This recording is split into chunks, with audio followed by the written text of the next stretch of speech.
Hi, I'm Laura Hill, and I'm a demographer at the Public Policy Institute of California. I'm going to be talking to you today about issues of ongoing concern in California, educational outcomes for children learning English in California schools, that is, English learners.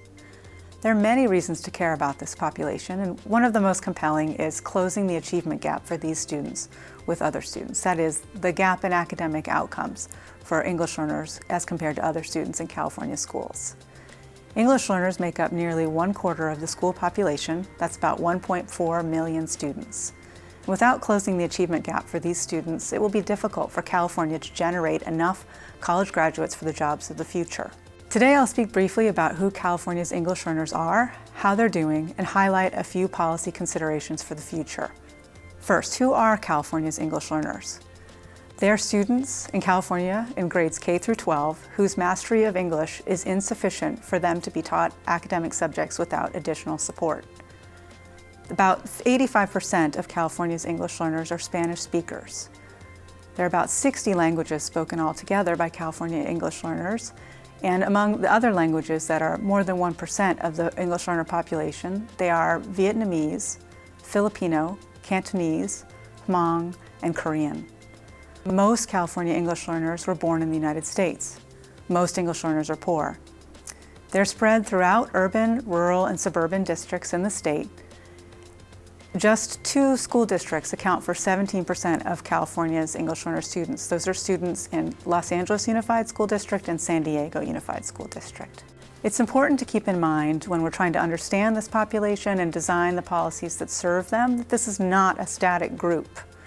Students enter and exit the English learner population throughout the school year. Most students enter the English learner population in kindergarten, but some enter California schools when they arrive with their immigrant families, either later in elementary school, in middle school, or in high school.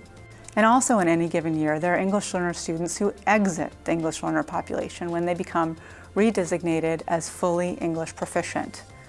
Recall that English learners are supposed to be a temporary status for students while they are improving their English. The policies that determine who is a current versus a former English learner vary across the school districts throughout the state. Also, the policies and the programs designed to serve English learners vary across school districts, schools, and sometimes even classrooms. There are a variety of programs to serve the population, and they range in the degree and type of support provided to English learner students. Districts and schools have some flexibility in choosing the types of English instruction to implement. And schools and districts and classrooms have varying degrees of resources, including trained teachers to do so. Californians may remember passing Proposition 227 in 1998. The aim of the proposition was to reduce the use of bilingual education programs and to speed progress for English learners from English learner status into reclassified status. Proposition 227 turned out to be no magic bullet, as we can see when we examine my second topic for today, how California's English learner students are doing. Projections suggest that about 40% of English learner students who start as kindergartners are not yet proficient in English by the time they reach 7th grade. 16% won't be proficient by the time they reach 12th grade. Their academic achievement is by any measure lower than it is for the average student. Here we're going to take a look at standardized test scores and the high school exit exam. First we'll look at standardized test scores on English language arts. English learners are the orange line at the bottom of the graph, and we can see that they are the least likely to score at levels of basic or above. Those who speak only English are the blue-green line, and former English learners are the dark blue line at the top of the graph. They're much more likely to score at levels of basic or above than either English-only students or English learner students. Now we turn to the English portion of the high school exit exam.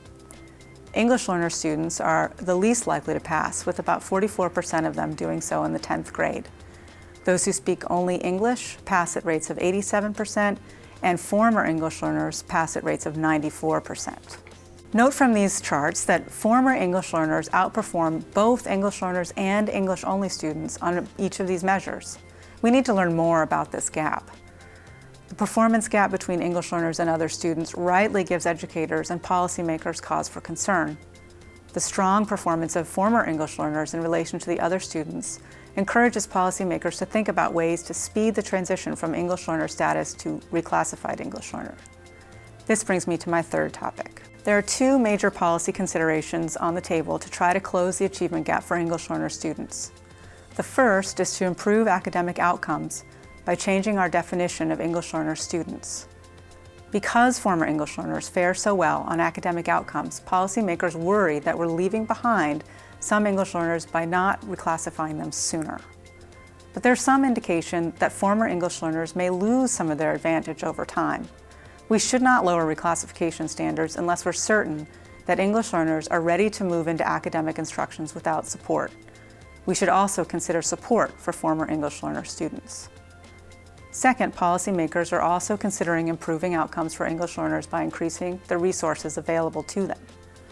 The recent proposals to do so did not require any enhanced accountability to ensure that the dollars reach the students and improve their outcomes.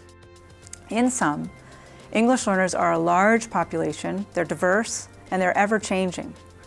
English learners have lower levels of performance on average, but former English learners perform well on academic measures.